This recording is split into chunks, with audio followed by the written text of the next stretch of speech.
Clement, as a founder CEO, i.e. you own the company that you lead, do you also feel pressure to the point where you encounter serious moments of doubt in your decision-making process?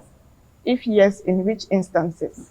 So thank you, Sandrine. I was saying I've had the benefit of working in two different contexts and having the experience of where I was not the top decision maker, and then now I'm in my own thing where I make the last decision. And just to share the experience of where I worked before, where I didn't make the final decision, I observed that there was an issue that put pressure on our own African operation because we were working under a multinational with a head office in the UK. And in the UK, their fiscal year is April to May. Meanwhile, we're judging ourselves on the continent on January to December fiscal year. I raised that up. I said, by the time we end our performance in December, we still have 4 months to go to close the fiscal year on the global platform. So I questioned, I said, but why are we stopping our performance in December? Especially that in my own territory, which was Sub-Saharan Africa, my income came in both in part of the past year and in part of the next year. So I found myself always not making the results that I hoped to make, because when you're closing the year in December, I've had just 3 months of income from September to December for West Africa, and then I'm expecting money to come in from East Africa from January to March. So you're cutting off part of my income and my performance. And so that was a discussion that took some time, but I don't think that a lot changed. We also went into the process, big organizations are hard to push, and sometimes you can find yourself alone trying to push these decisions through, especially when you're coming from a middle level and you have got like 2 senior levels ahead of you, you never show up. It's big, it's worldwide, decisions have to take a process and stuff. So that was an instance. But then where I am now, as my own founder, my own person, the decision stops with me.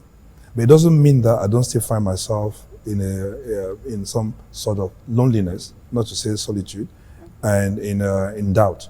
But over the time and the experience, the doubts I used to have and the loneliness turned into time alone for reflection.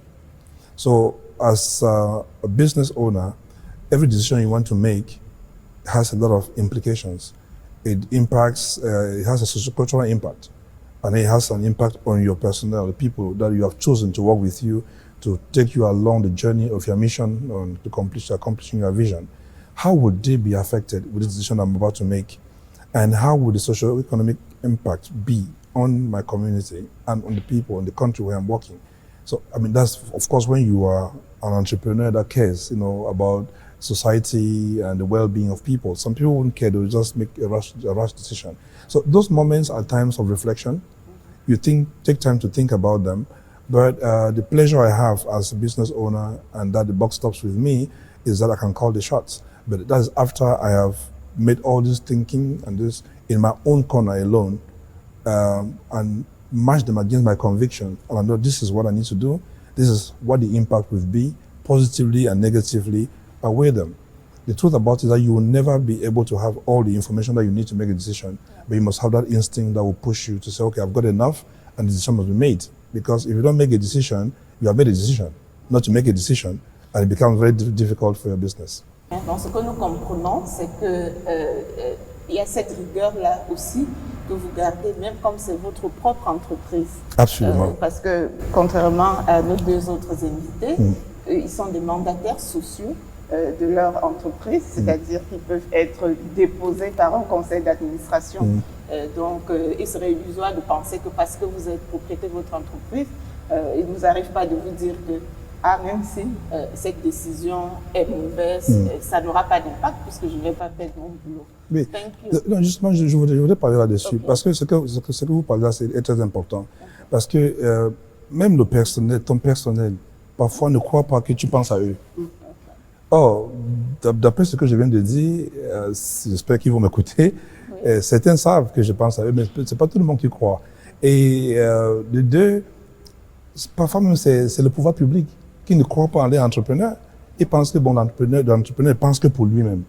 Or, ce que je viens de dire là, c'est vrai, je dis que c'est un entrepreneur responsable qui pense de l'impact de ses décisions sur sa communauté, dans son contexte socio-économique, politique même.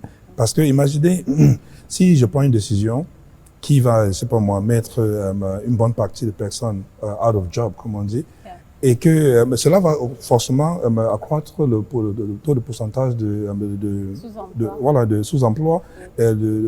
Et puis, on verra des gens qui n'ont pas d'emploi. Donc, quand l'État est en train de faire sa performance, puisque la création d'emplois fait partie de la performance d'un gouvernement, donc il faudrait que le pouvoir public commence à voir les entrepreneurs comme des partenaires, de vrais partenaires, qui ont aussi un souci pour le bien-être du pays.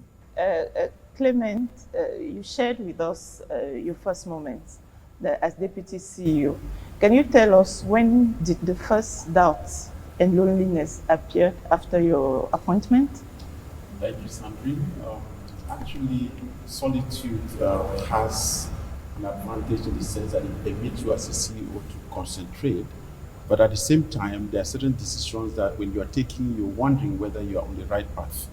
When I joined the bank and I was in a top management position, I was looking at the areas that would enable us to attain our objectives. Okay.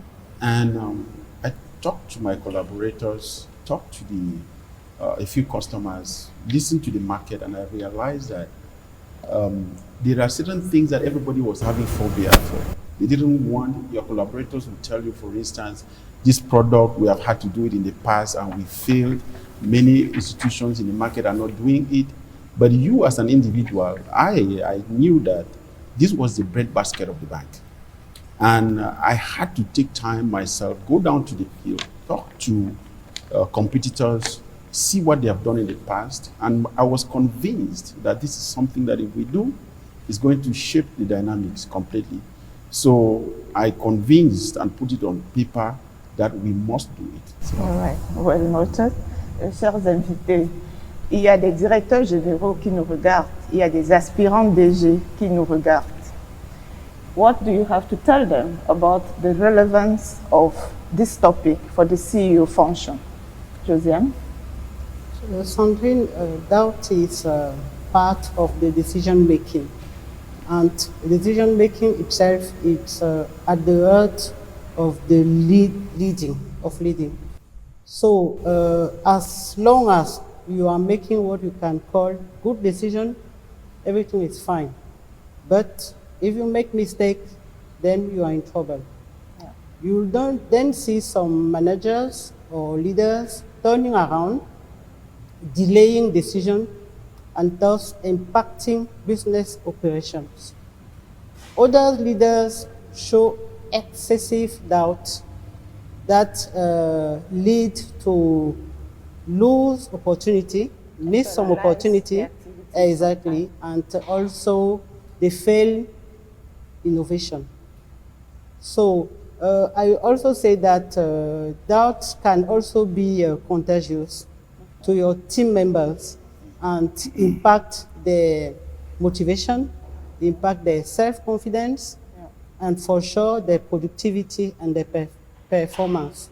So I believe that we need to tackle and to handle doubt in management.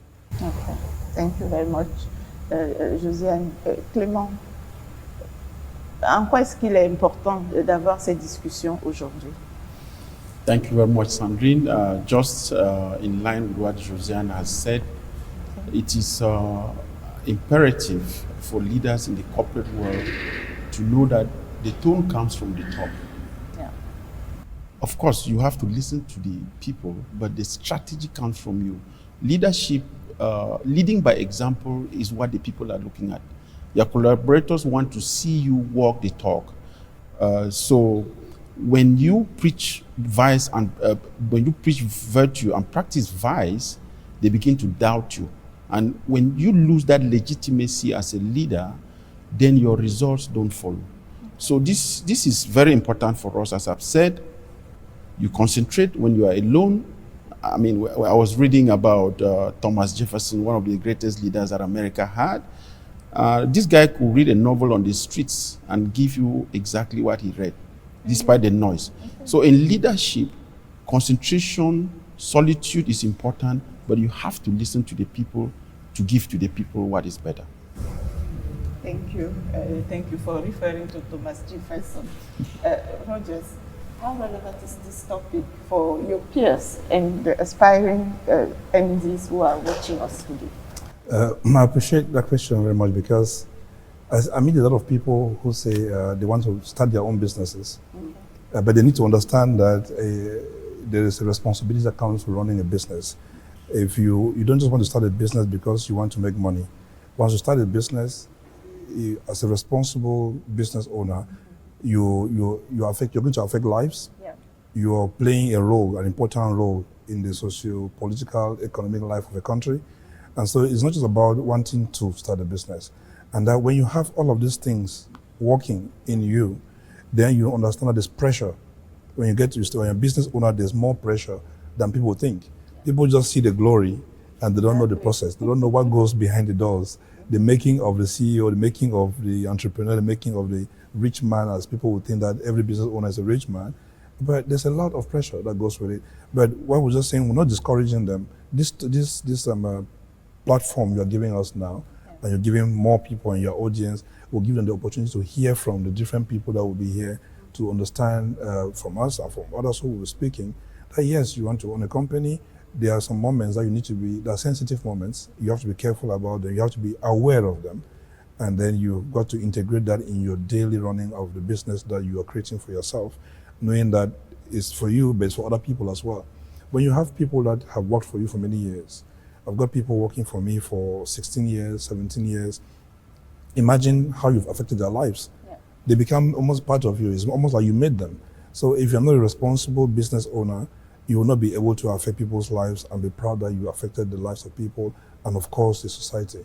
So this topic is very pertinent because this kind of discussions will be happening around this table or around this platform, and different experiences will come in from different people to prepare those who, like you say, aspirants, those who aspire to be business owners or to grow up in the corporate ladder as directors or MDs. They need to hear some of these things. So I see this opportunity to congratulate you for this program. Thank you for sharing that with our audience. Je remercie nos invités d'être ainsi prolixes sur les difficultés rencontrées. Tant nous savons que la parole des directeurs généraux est rare